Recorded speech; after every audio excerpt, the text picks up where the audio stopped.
thank you all for attending this virtual event. I know sometimes it's hard for people who especially work from home, sitting in front of a computer all day to then get back on your computer to do something social. It can be tough, but I certainly appreciate it, and I know the authors appreciate it. Belmont Books appreciates it. If you're not local, Belmont Books is located outside of Boston near Cambridge. They're a lovely independent bookstore. We have a pretty robust event schedule right now, especially virtually. So we have another event later this week on Thursday. And it is with Elena Dillon in conversation with Allison McGee. Elena Dillon's fiction, I think it's called Mercy House, is being optioned by CBS for a TV show. So I'm very curious to hear some more information about that. And also right now, we're running a early shopper discount to motivate everyone to get their shopping done early. So if you purchase 3 books, and that is including if you buy them online and have them shipped to wherever you are, you get 10% off 3 books or more. So you can get Alison and Mary Ann's book, you can get Leah's book and throw in another for yourself, and you get 10% off, which is great, and it's a great way to support a local independent bookstore.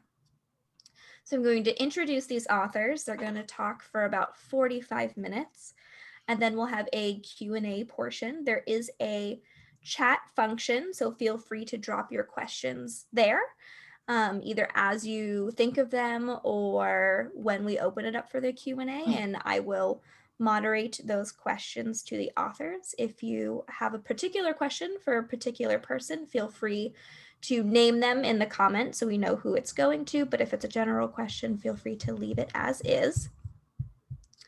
Now for the bios, we're going to start with Leah, who's going to moderate this wonderful discussion. Leah Hager Cohen is the author of 5 works of nonfiction and 6 novels, most recently Strangers and Cousins, which the Washington Post named one of the 10 best books of 2019. She is local to us and lives in Belmont and teaches creative writing at the College of the Holy Cross. Alison Jean Lester is the author of the novels Lillian on Life and Yuki Means Happiness, and the short story collection Locked Out, Stories Far From Home. She spent her early life in the US and the UK and pursued her higher education in the US, China, and Italy. She lived in Japan from 1991 to 1999, working as a freelance writer and voiceover artist and giving birth to her 2 children. From 1999 to 2016, she lived in Singapore, where she ran her own communication skills training and coaching business. She now lives in England. Mary Ann Frye is a graphic designer and artist. Her career in visual communication has passed exhibit design for history and art museums, typographic symbols and identity design, 20 years teaching, and she's headed a university program in graphic design. She heads the study of color at the Rhode Island School of Design, and she's inspired a parallel passion for painting and most recently completed a series of 1,500 portraits in 1,500 consecutive days. That is a feat that makes me feel, what am I doing with my free time? Thank you all so much for coming. I'm going to turn it over to Leah and then pop back in when it's time for questions.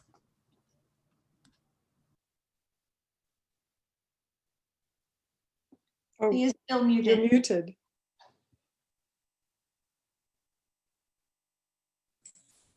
Sorry, okay, it said that the host had muted me, but you can hear me now, right? Yes. Okay, great. Welcome everyone, and thank you so much, Alison and Belmont Books, for making this event happen.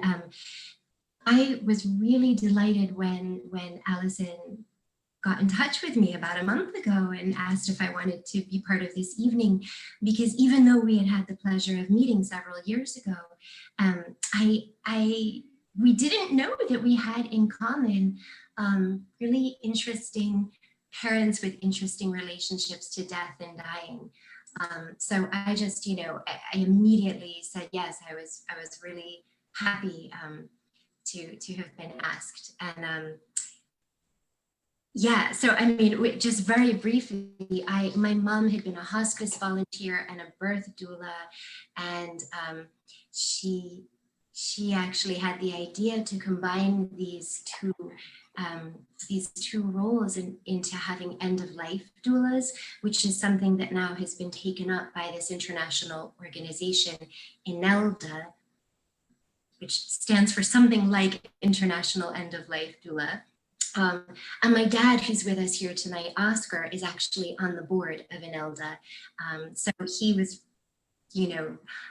excited to join us tonight as well.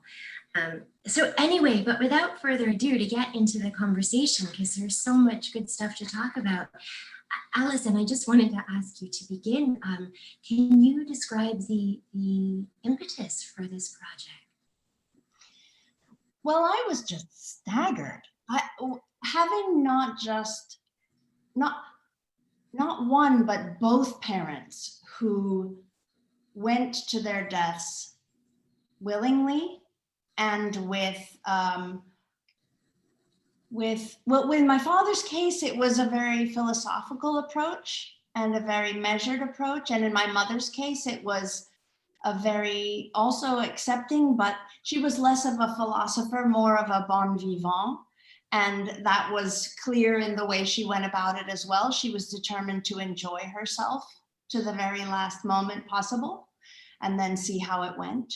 And being part of that, being asked to support that, and was such a privilege. I didn't know I would write a book. I thought it might be a little volume of poetry because I started writing haiku when I was living. So for those people who haven't seen the book or heard me talk about it before, my mother went to hospice quite early. She decided she didn't want to organize a rota of care to come and care for her in her home. She didn't want us to have to do that. So she decided to move to the Pat Roach Hospice House, which is residential hospice in Hingham, not 6 miles from where she was living. And she knew that it would probably be a couple of months, but she wanted it to be easy and really comfortable, not just for her, but for us. So on those days I spent with her and the bike rides there and back, and then times alone when I lived in her apartment, I wrote haiku. My feelings and my thoughts or my vision of the different moments or vignettes condensed themselves and liked being forced into 17 syllables. And I thought that might be a nice project to share with the world. But as it went on, and my mother was so communicative, and we had so many conversations and so many experiences, not just between ourselves, but with her friends, and then I with her friends, that I wanted to share more.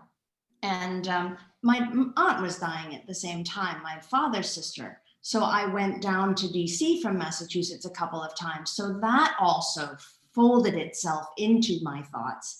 And she went about dying so differently from my parents that was an interesting counterpoint.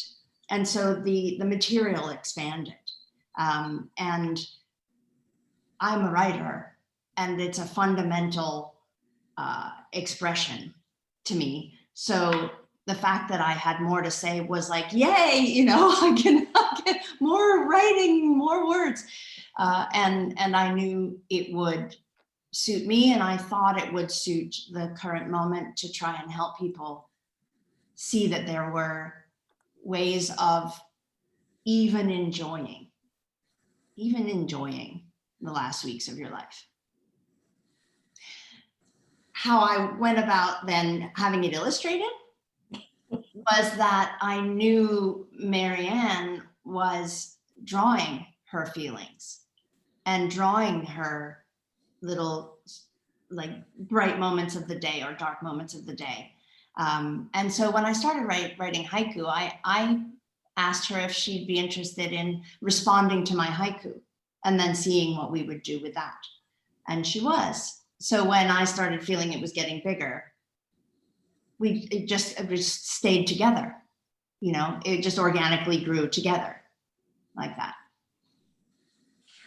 So I want to ask Mary Ann to speak about the process of collaboration, but I wonder, before we go there, Alison, would you be willing to read that short excerpt on page 62? Yes. Yes, this is in the chapter called Routine, because that chapter talks about daily life in the Pat Roach house. And a bit about, at the end of the chapter, I conclude about why it was so nice. By the time she was at the Pat Roach house, she accepted her situation. Not just that she would soon die, but how she was dying. When she couldn't find a word or remember a connection, she'd try as hard as she could and then shrug and let it go. When her fingers started wiggling with minds of their own, she thought it was funny to show people. The deaths on her wing didn't perturb her at all. On the contrary, people arrived in order to be as comfortable as possible and then die when the time came. And that's what happened to tall Mary, whose friends and hairdresser and beautiful tall daughters provided a steady stream of smiling, listening visitors. To Lebanese Al, whom the nurses called the King, whose small, strong, blonde, Massachusetts-born wife stayed on a cot in his room and shared hummus and tabbouleh with me. To the Southeast Asian paterfamilias, whose gathered descendants gave the ground floor a festive atmosphere, and to others I only knew as a pair of feet at the end of a bed, seen through a half-open door. They were a regular reminder that while death in hospital is felt as failure, death in hospice is a success. Thank you so much for even just that snippet takes us a little bit into the world that you have been living in real time, and then in the aftermath and in the creative process you and Mary Ann have been sharing, continuing, I think, living in that time and that experience. So yeah, Mary Ann, would you be willing to speak about your, at what point you entered the project and how that worked? Yes. I think before I do that, I'll call your attention to that I'm sitting in front of my process, that the wall behind me, I haven't felt like taking it down yet, but it was actually the in progress sort of changing scene, that as I discarded an idea, that came down and another one went up. And as I worked with Alison, the order changed. And this is the book seen in another vantage. Below that is a set of prayer flags, one of a number of them that we made for the Lesters, and my husband and I made for the celebration of Valerie. And I'm going to show you them there also. Spelling out Valerie and listing many of her wonderful traits. And then there's also one of the 1,500 portraits is behind me. I can't point. I can imagine, if you don't mind my jumping in, because I've seen how many people who are listening to us this evening knew my mom. I can imagine that it's really moving to them to see her smiling over your shoulder, as it is to me. Ah, thank you. Yeah, I hope. Yes. Yeah. As to collaboration with Alison, I'm repeating, I think, to say, I know that Alison recognized that I was already on the same path in another medium. And she saw my sketchbooks bookmarked. The bookmarks are all my adventures with Valerie. So in these books, oops, yeah, Yeah. many of the times were with Valerie. And I had read Alison's books with great pleasure. And having seen her integrity as she stayed with her dying mother, I absolutely trusted her. That's interesting. I mean, this is a sketchy, so to speak, process and risky to work with someone else, but Yeah. I thought that we could do it. Yeah. I'm going to screen share again for a minute and show you some collaboration process.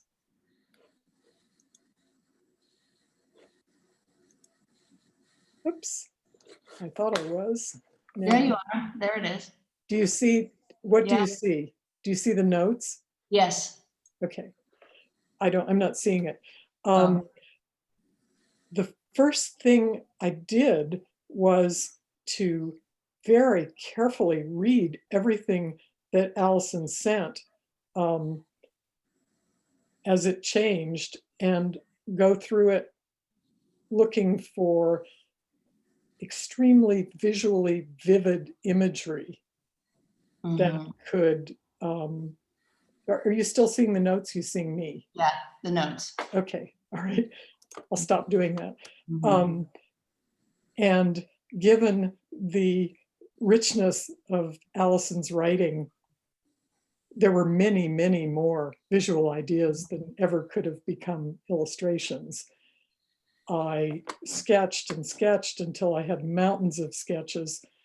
And then when Alison's aunt died and she came to the United States for a few days for the celebration of Jane, Alison and I took, let me see if I can do this. Where am I?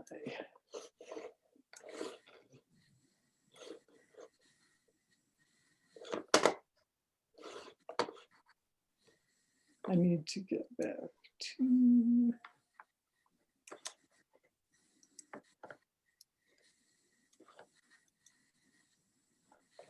oh, too complicated.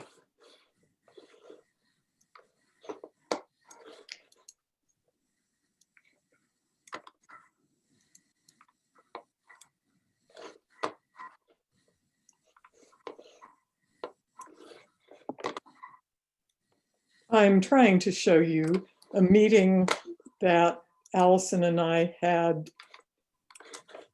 in Belmont. Oops, okay, now I'll try again.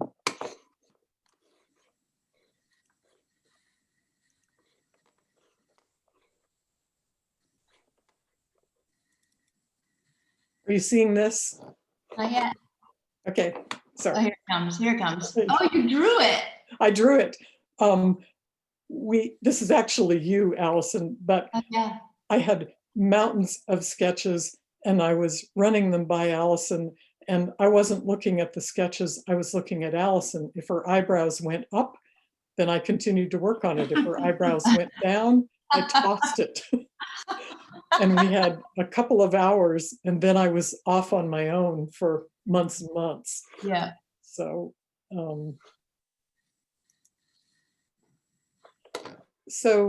I'm okay. I'm sharing one more.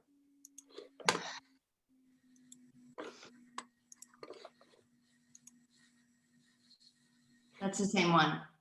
Oh, now is it? That's the baklava. Okay. Yeah. Yes. All right. Many of the illustrations either had their origins or they came directly from my sketch journals. And this is a drawing that Valerie just loved. And it directly went into the book.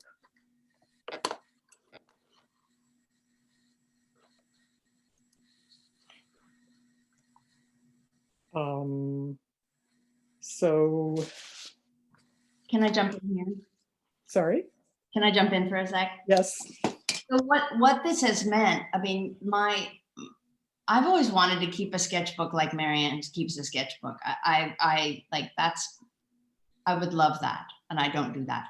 But so I wanted that in this book, and I, corralled Mary Ann into helping me do that. And so what I have been able to produce, because we've collaborated, is something that looks like her sketchbooks. So, without drawing the things myself, I produced a book that looks like her sketchbooks, which makes me so happy. And it's exactly how I wanted it to be. And as you say, it's very risky collaborating with something, especially with something so personal to us both. So we were very careful with each other. Shall we give Michael a shout out at this point? Yes, please. And yeah, so the designer of the book was Mary Ann's husband, Mike, who is a very, very fine and well-known book designer. So he was able to give the whole thing the look and feel, not just the text, but the cover and everything. Made me a logo, and really, so it was a collaboration among more than just the two of us. And he knew Val as well. I think that's the thing. That is it's an interesting, having lived, oh, sorry, you're not done. I'm jumping in. Carry on if you're not done yet. I have only a short thing to say.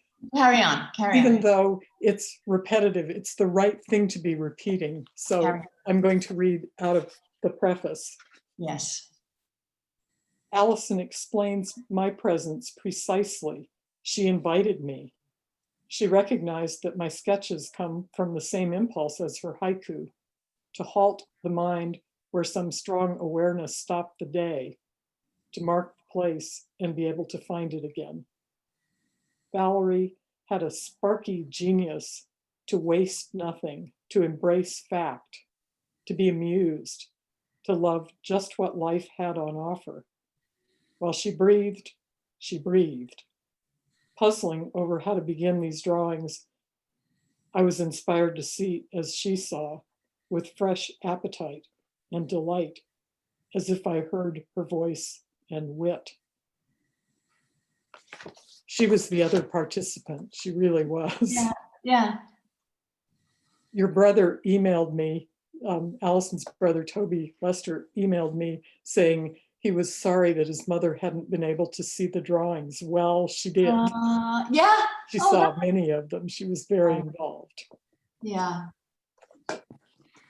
As we talked about, one of the things that blew me away reading this book, and then even more so when I had the chance to meet for the first time Mary Ann and talk with Alison, and then even more so right now tonight with all of you, was the spirit of generosity that I think permeates the book on so many levels. And like Mary Ann, right now, you're sharing with us, pages from your sketchbook.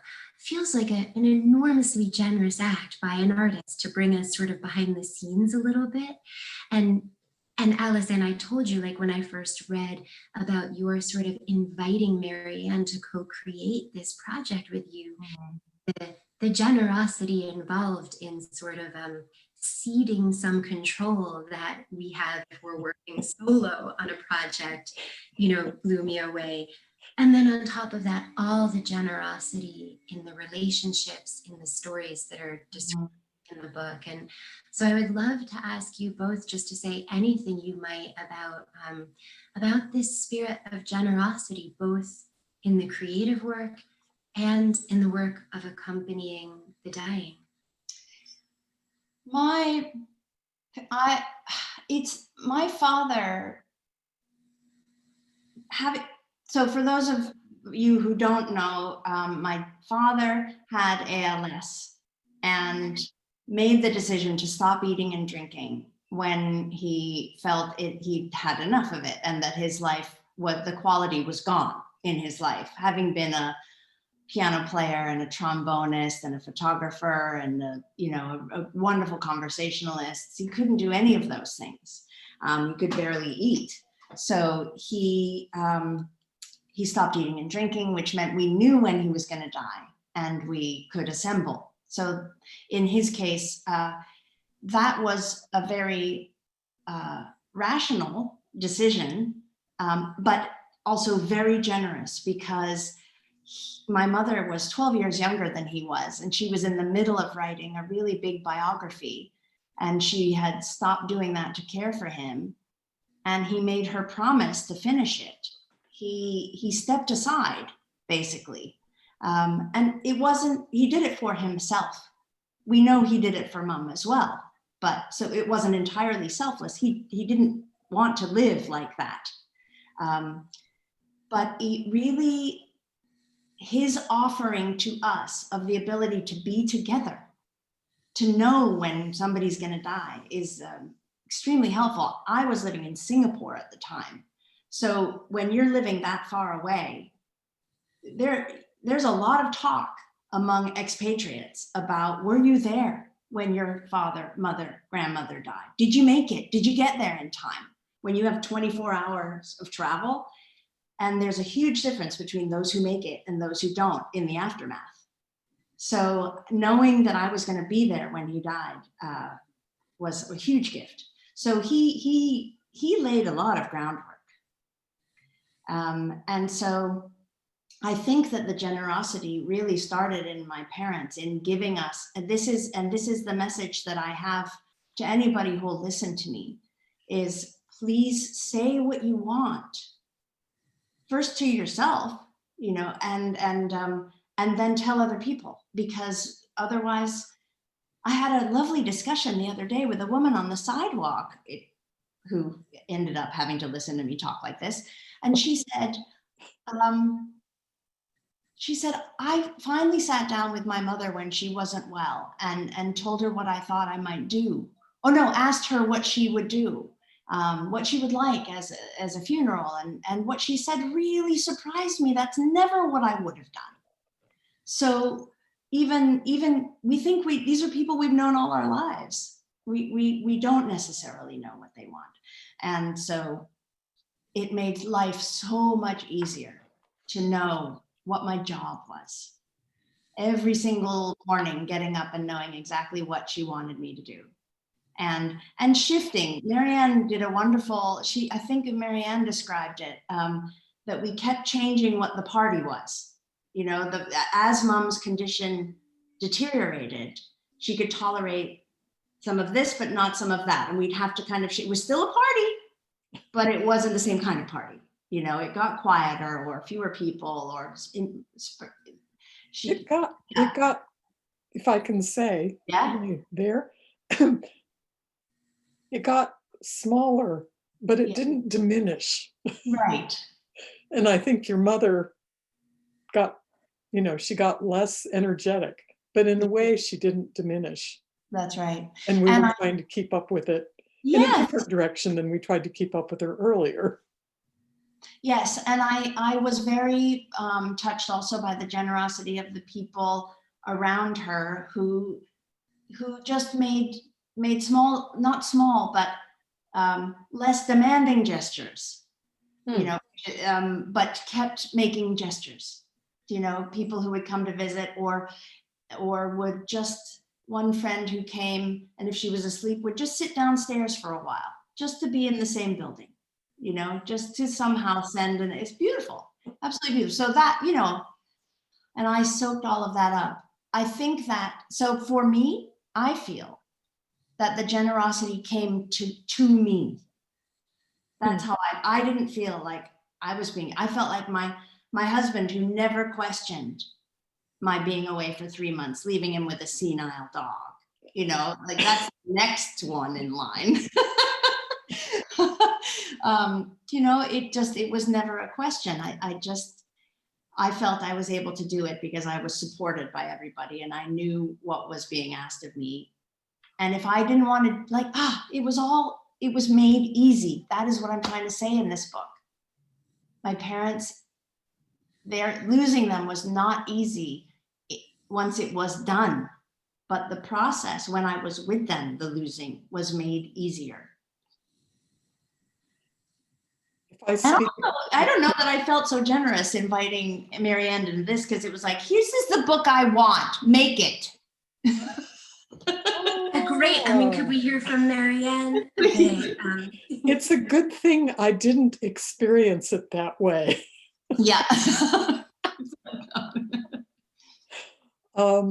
I wondered, I mean, at the very first of this project, I was also keeping a lot of notes, and we did discuss writing together. Yeah. And I think you decided that there should only be one vantage from the writing, and that was very wise. Mm.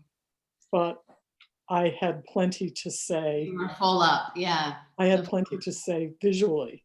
Yeah. So this is good. Yeah.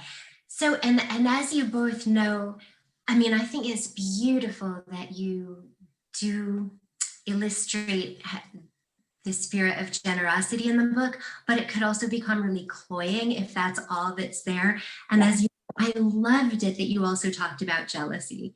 Yeah. And I wonder if I could invite you to talk, even to read that excerpt and talk about how that's part of what we feel too. Yes, thank you.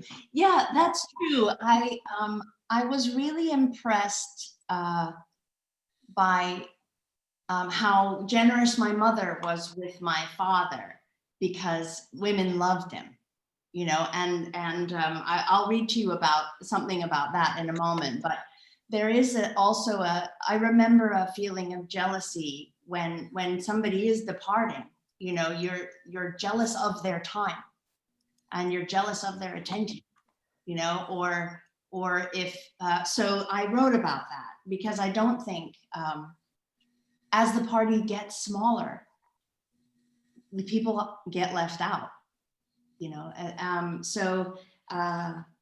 In thinking these things through, I wrote about that in the chapter called Pond Life. Those who live at Linden Ponds will know what I mean by pond life. So when Dad had ALS, when they moved to Linden Ponds, there was an old lady named Ethel who was totally infatuated with my father, he was a very handsome man and a good listener. And she heard that he liked key lime pies, and she began making them with a vengeance. And she gave them many, and she was married, you know, she had a husband there, but she kept making pies for my father. And one day my mother opened the freezer to show me how many key lime, because Dad, as I say, when you have ALS, it becomes quite hard to swallow. So he couldn't eat them that fast, but she kept making them. And so I'll read to you about what that made me think about jealousy. When Mom showed me those pies, I thought that in her place, I'd have had a word with Ethel about the inconvenient pace of her pie making. Soon, though, I realized that Mom took it very seriously that she was in the retirement home for Dad's comfort. And this extended not only to learning how to drive an awkward van and to swallowing the easy to digest dining hall food into her own healthy tummy, but also to maintaining Dad's image with the ladies. He'd had to stop playing the trombone and the piano, something he'd still been doing for money only a couple of years before, and he could barely walk. Why rob him of the impression he made on women? If someone wanted to think he could eat a key lime pie a day, Mom would let her. There's also the jealousy of the loved one's attention when they begin to detach from the world around them. In an interview I did with Lo Steele, Lo talked about how she hadn't known about the detachment process and said, when it happened, of course I felt, oh dear, what have I done? But it was not about me at all. He did not want to leave me. I knew that. But the moment came. And if I had been able to say to myself, he now needs to detach, that would have helped. Lo and I also talked about jealousy that can be experienced by the friends of the dying when the family begins to circle the wagons. When Toby and I had to shift from scheduling Mom's friends' visits to protecting Mom's peace, only allowing people to come up to the room if Mom was already awake, only allowing them to stay for mere minutes, I knew how hard it was for her friends to be kept away. I remembered feeling shut out some years before by the gatekeeper of a friend who was dying of breast cancer. I couldn't understand why I couldn't visit, and I took against the gatekeeper. Stepping into that role myself, I had a sudden epiphany. Oh, I get it. It's not about how much Mom loves anybody. Even her closest friends have to keep it so short. Love surged in a cold corner of my heart. I had to live through the situation myself to experience the relief of understanding. And it was a huge relief. It was a huge relief. And I hope to be in a position to share that with this. Thank you. I'm just, yeah, I would love to ask also, and I wonder if this is a good time to say to people, if you have questions you'd like to ask, maybe if you begin to put them in the chat, then in a few minutes when this part of the conversation leads into more open dialogue, then people will already have had a chance to formulate some questions. But I also was curious about the way in which this book might be a work of advocacy. Mm-hmm. And as we discussed, it's not like a prescriptive work of advocacy. It seems like, here's the spirit of generosity again. It seems like you hold the door open very wide for, many different ways of doing it, quote unquote, right. I'd love to hear, both of you on that subject. I wanted in an early draft of it, I did make suggestions to people, and one of my earlier readers of it suggested that not be the case, that it just remember that there are so many ways, and not everybody's going to be comfortable with what you're comfortable with, but so let them decide, how they would go about this situation. So that was really, really helpful, because I realized what is the best idea is to give people a window on this possibility, not a template. And so, but what it's meant in my outreach in terms of advocacy is advocating for people to be listening, really. And that is where, at least in Britain now, I have a lovely publicist here, and she has been able to get the book in the hands of hospice organizations and the Marie Curie organization, which supports terminally ill people. And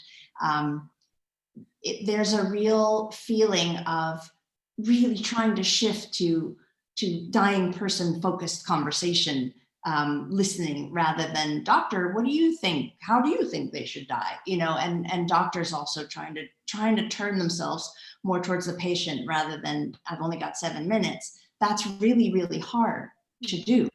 And yet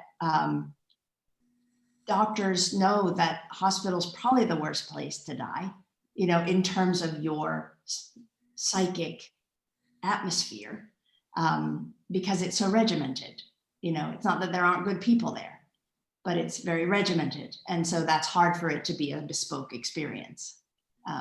So trying to increase the bedside manner by the dying rather than the trying to stay alive is really important. And that's become a normal conversation for me now, which is being expanded. My ideas on this are being expanded. I had a really interesting response from a woman, an Indian woman who lives in the States, who said that regarding detachment and jealousy, and when her mother was dying and she rushed to India, when she got there, she was told, do not talk to her about the past. The only thing her mother was allowed to hear was religious music, and because she was detaching and they couldn't get in her way. That was just tradition. Like, that's the way it's done. Like, do not get in her way. Don't keep her here in her memories, let her go on to her next life, basically. And that very hard for my friend. And yet she understood that detachment is part of the process, and a place where it's protected rather than stay, don't go, you know, is so mind expanding for me. Yeah. And advocating for, I mean, when my aunt was dying and she really didn't want to die, I had to advocate for her in hospitals, you know, running down corridors, trying to find somebody to listen to her. Whereas with my parents who said, no, it's okay that I'm dying. That's a very different experience. Yeah. Mary Ann? Sorry. Well, Yes. what I feel like I'm advocating for in the work that I did in this book is my dear friend Valerie Lester's attitude toward life, which was all appetite, all alertness, all, I mean, to see her, she was very often in this state. I knew just what I wanted, and now I'm having it. Whatever it was, if it was a great Shakespeare play or very close to her end, she announced that she wanted to go to the beach, and she marshaled all of us to put her in a wheelchair, get her in the car, into the wheelchair to the beach. And she was sitting looking at the ocean with the most blissful expression, and the expression I recognized, it meant I knew just what I wanted. Yeah. And I'm having it. Yeah. And she had that. I wasn't there for the last week, but I think pretty much up until then, yeah. I keep thinking Valerie has a book titled with her last words. She would so like that. Yeah. So when I was trying to figure out the drawings, what I wanted to do was get out of the way as much as I possibly could and just be looking at what I was looking at, having that be just what I wanted. Yeah. Be guided by what Valerie would have seen. And Alison, everything you're talking about enabling clarity and being generous in knowing what you want, telling your loved ones what you want. I just see that as being Valerie knowing what she wanted, getting it. Yeah. I want to read your quote from Tom Hornbein, which this completely encapsulates that for me. He says, given the opportunity, dying deserves to be lived with the same style one has chosen to live all the rest of the journey. Death comes after life. Dying is part of it. He turned 90 3 days ago. Happy birthday. I think I may have seen his name on the. Yeah, maybe that he's here. Happy birthday, Tom. Yeah. So I see we have some questions. Amanda, are you there? Do you want to? Yes, I am back. So we have two, but if any of you watching have questions, feel free to put them in the chat and I will read them aloud. So this one is for Mary Ann from fellow Mary Ann Frye, so probably one of your cohorts. They want to know what you're going to do with the rest of your drawings. What I'm going to do with the rest of my drawings. The ones that didn't make it into the book. Well, I think Alison is putting her eyebrows down and I'm going to throw them away. Some of them I'm keeping for myself. Of course. And Alison, I think this made it into the book where you were your mother was sorting the poetry she had written. Do you want to tell that?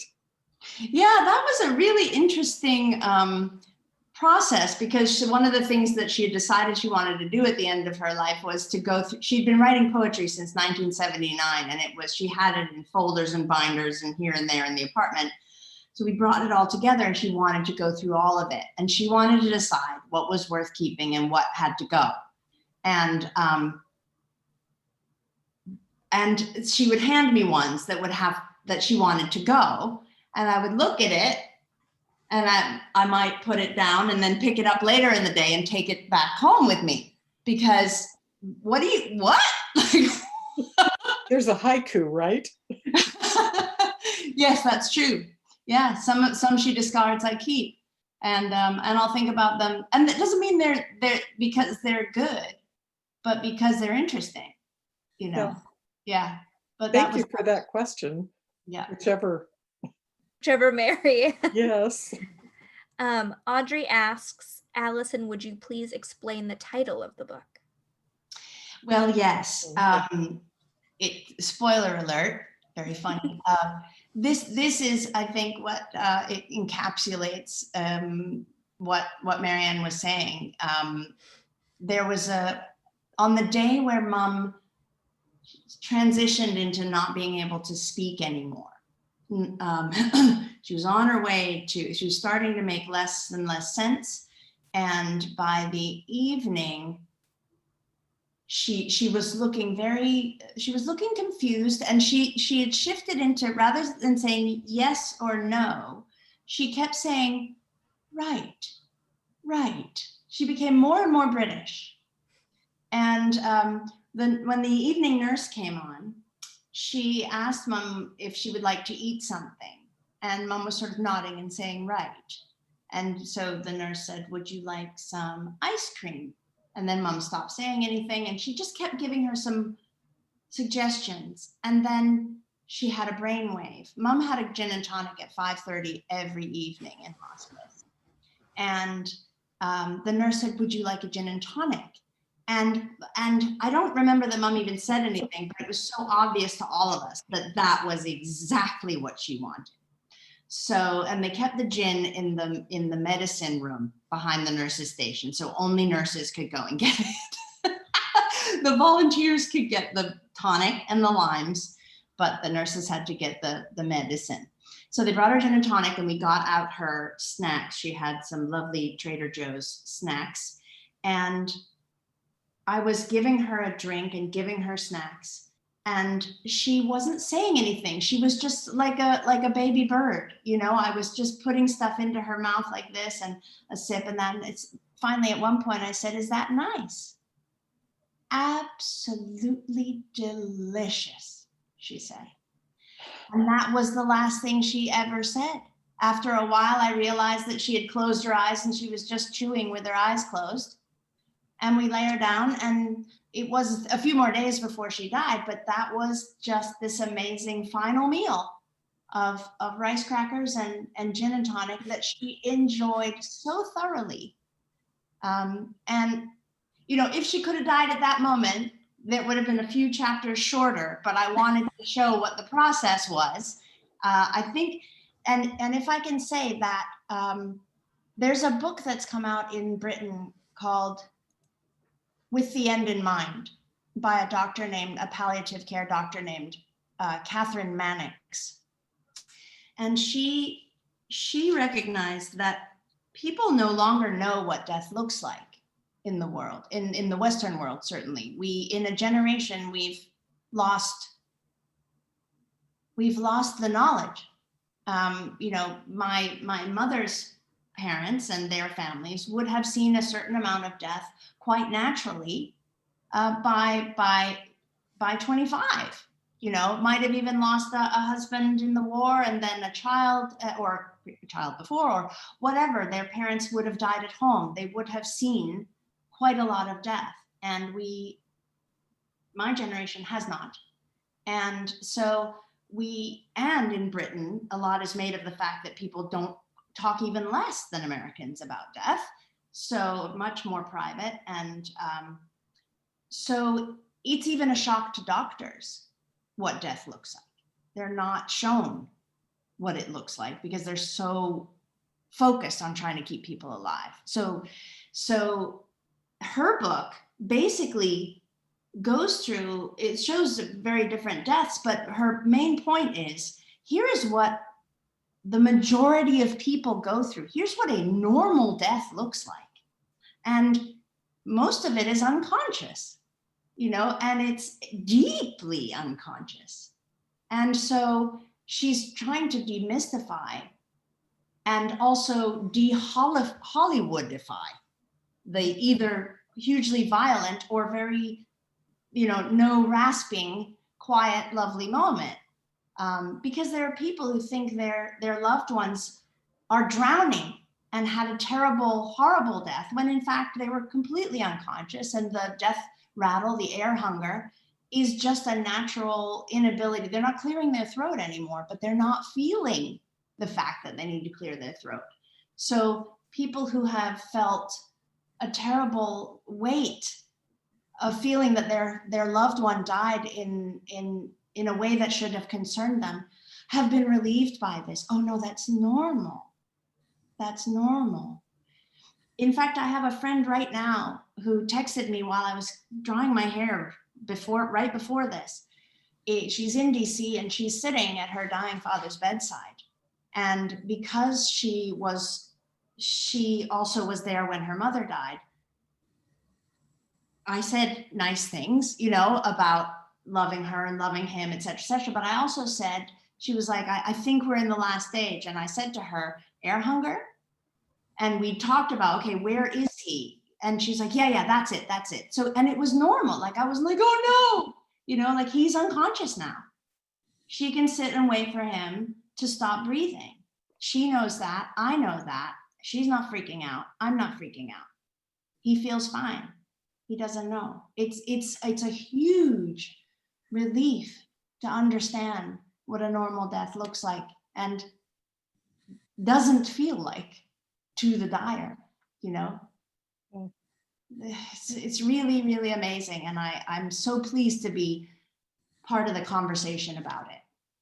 Alison, I want to bring up a wonderful man, the late Dr. Jack Urban, who Please. read the book in an early stage and was quite enthusiastic.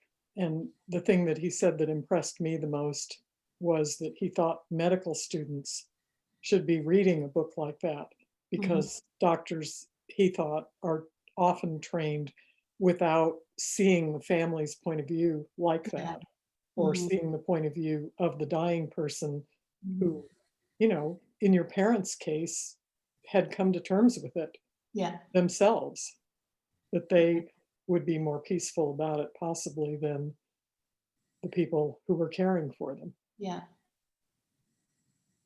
So Katie asks, Alison, how has your relationship to your parents, Val or Jim, changed since they have died? Does one of them feel closer? What an interesting question, Katie. How lovely to see you. I was very, very close to my mother, so I'll focus on that. I think with my dad, I'm still figuring that one out. My mother's a bit more obvious.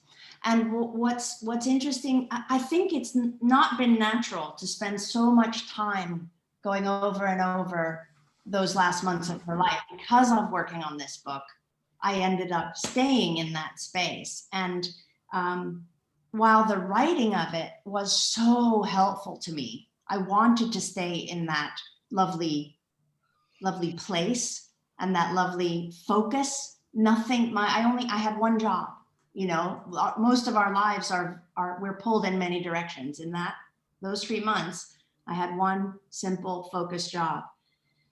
Having written the book and then deciding to self-publish it meant that I had to stay there a bit longer and also make a lot of difficult decisions that were about the business of writing and the process of publishing, not the creative area.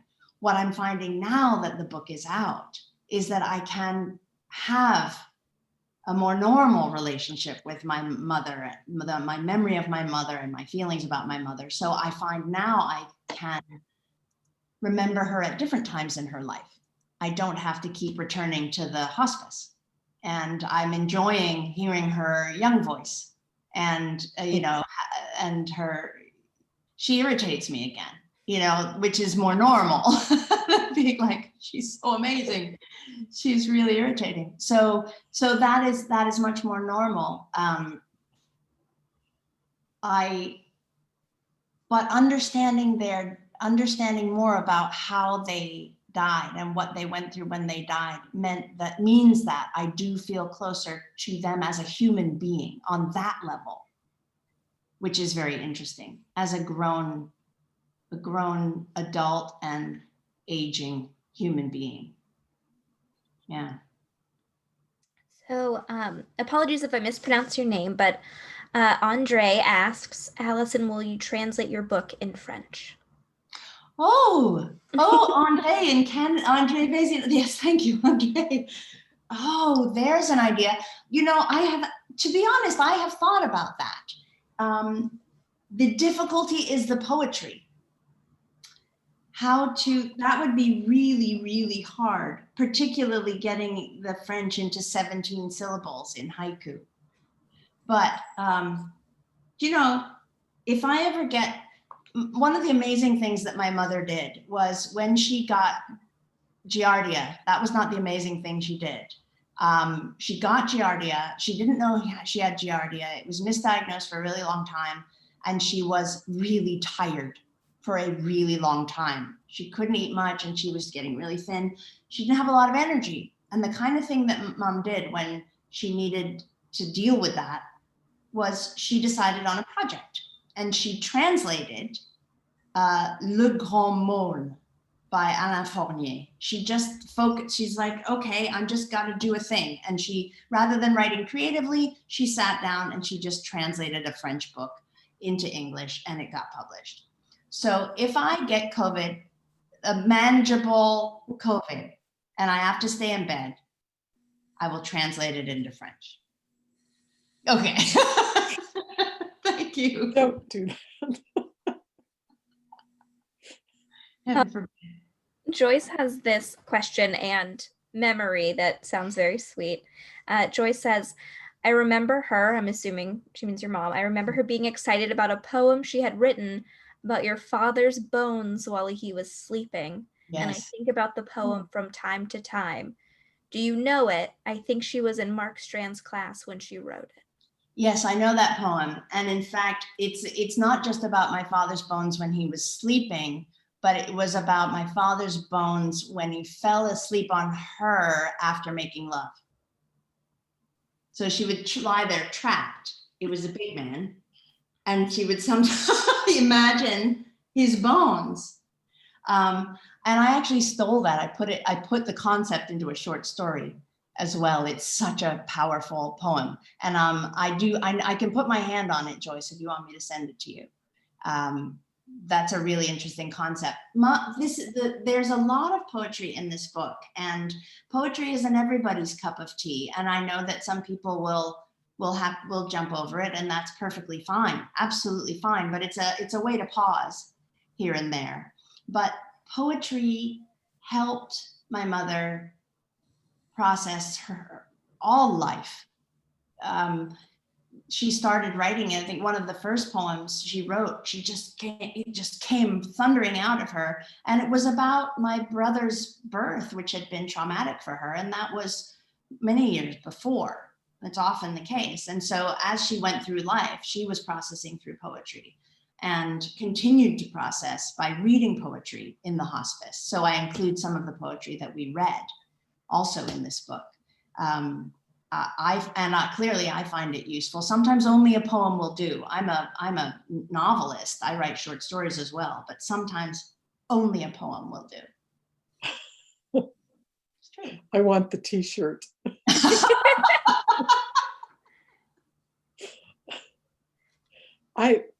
I have to say one thing, which is that I gave the book designer credit, but I didn't say his last name, Michael McPherson. Yes, McPherson, McPherson and Company. Yes. Yeah, Yes. He's good, isn't he? He's good. He's good. very good, and he's wonderful to work with. Yes, wonderful to work. And there he is. Yeah. So that is the last question we have. If any of you have more, feel free to submit them now. It doesn't matter if we go over time. But while we're waiting to see if more come in, I just wanted to thank everyone again for attending. You can get Alison and Mary Ann's book through Belmont. You can get Leah's books through Belmont. We ship through, I think, just the US, so nothing internationally.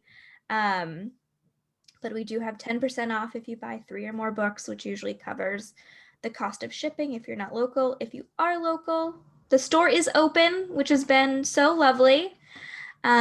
Tuesday through Saturday from noon to 6. And we also have contactless pickup if you do order any books and want to play it safe with COVID. That is also an option. I want to thank Belmont Books. I live in a town in England called Droitwich Spa, which is in slap bang in the middle of England. It's in Worcestershire, just south of the West Midlands. Do you know Worcestershire? I'm about 2 hours north of London, half an hour south of Birmingham.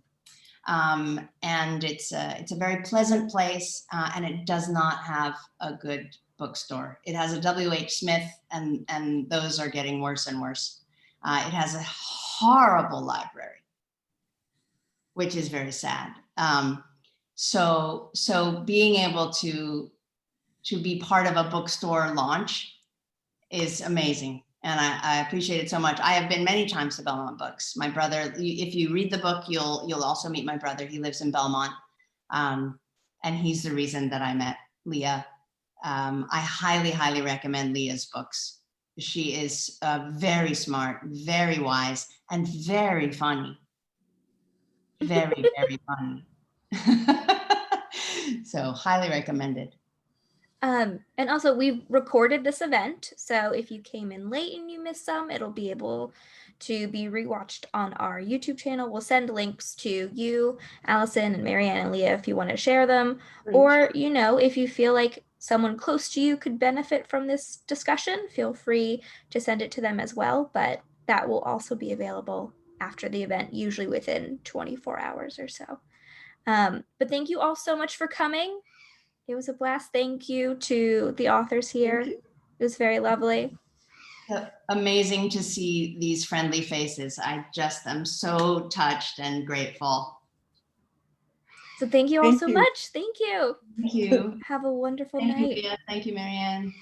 Thank you, Alison. Thank you, Leah. Thank you, Amanda. You're welcome. Thank you, friends, for the support and family.